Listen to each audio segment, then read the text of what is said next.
नमस्ते दोस्तों। इस वीडियो में आज हम क्लास 12 फिजिक्स का एक बहुत ही इंपॉर्टेंट टॉपिक पढ़ने वाले हैं जिसका नाम है निरक्षीय स्थिति या अनुप्रस्थ स्थिति।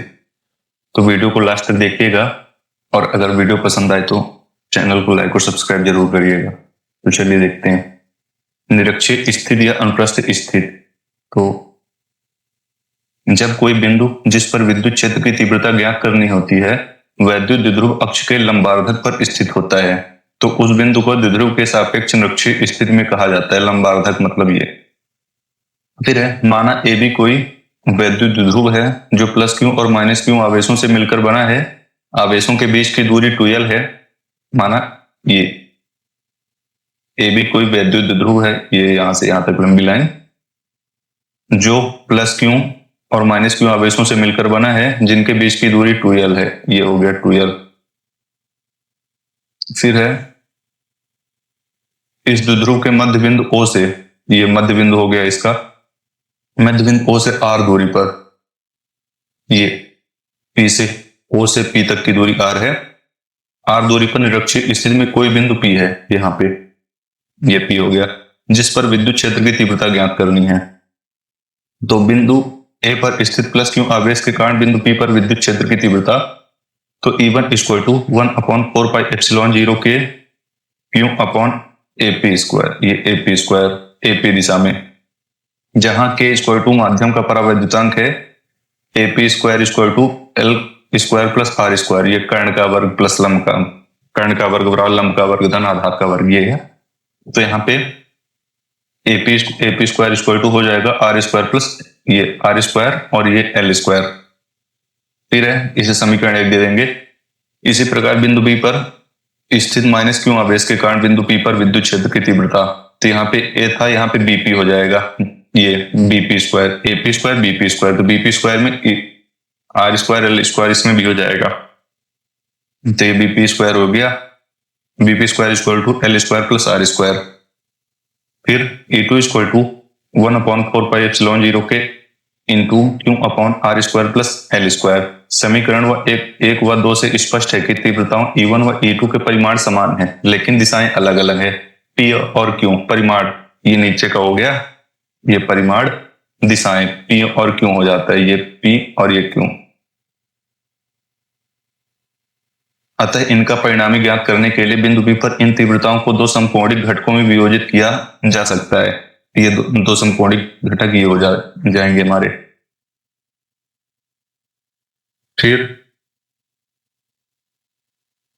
यदि कोण PAB इक्वल टू थीटा हो तो कोण PBA equal to theta equal to कोण BPE इक्वल टू कोण EPE1। तो एक हो गया E1 sine theta E2 sine theta ऊर्ध्वाधर घटक, यहाँ पे E2 साइन थीटा ये हो गया और E1 साइन थीटा ये हो गया, E1 sine theta E2 sine theta ऊर्ध्वाधर घटक, और ये E2 cos theta E1 cos theta और E2 cos थीटा, ये हो गया क्षैतिज घटक, ये क्षैतिज घटक। बिंदु P पर ऊर्ध्वाधर घटक E1 साइन थीटा व E2 साइन थीटा परस्पर विपरीत दिशा में व परिमाण में बराबर होने के कारण निष्फल हो जाते हैं। एक ये हो गया और एक ये हो गया, ये परिमाण में बराबर हो गया, मतलब एक और एक विपरीत दिशा में, एक प्लस हो गया एक माइनस हो गया, ये दोनों जीरो हो जाएंगे तो निष्फल हो जाते हैं। किंतु क्षैतिज घटक E1 cos थीटा और E2 cos थीटा एक ही दिशा में कार्य करने के कारण परस्पर जुड़ जाते हैं।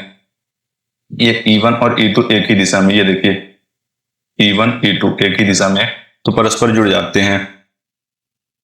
फिर है अतः बिंदु P परिणामी विद्युत क्षेत्र की तीव्रता, तो E1 equal to E1 cos theta plus E2 cos theta AB के समांतर।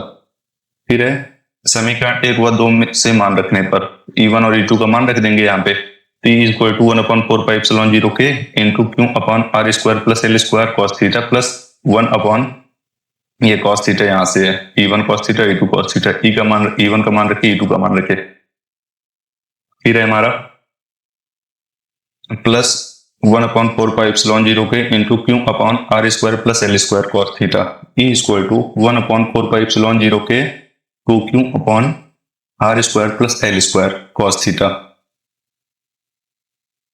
परंतु cos थीटा इक्वल टू कोण POA में, कोण पहले ये लिखेंगे, कोण POA में cos theta equal to OA upon APA equal to L upon R square plus L square under root L upon R square plus L square की power 1/2। तो समीकरण 3 में cos थीटा का मान रखने पर तो E इक्वल टू 1/4πε0 के into 2Q upon R square plus L square into L upon R square plus L square 1/2 power 1/2। E equal to 1/4πε0 को 2QL, ये 2Q ये L हो गया, 2QL इक्वल टू P हम लोग पहले ही पढ़े थे वैद्युत रूप से। फिर है 2QL upon R square plus L square की पावर 3/2। फिर है E इक्वल टू 1/4πε0 के into P upon R square plus L square की पावर 3/2 न्यूटन पर कूलम। तो यही किसी वैद्युत द्विध्रुव के कारण उसके निरक्षीय स्थिति में विद्युत क्षेत्र की तीव्रता का सूत्र है। यदि वैद्युत द्विध्रुव छोटा है वो अर्थात L is less than R हो तो L square is more less than R square होता है। तो यहाँ पे हो जाएगा हमारा, अतः L स्क्वायर की अपेक्षा करने पर मतलब उसको मान शून्य रखने पर, तो समीकरण शून्य मतलब उसको कुछ नहीं देने पर E इक्वल टू 1/4πε0 के P अपॉन R स्क्वायर 3/2।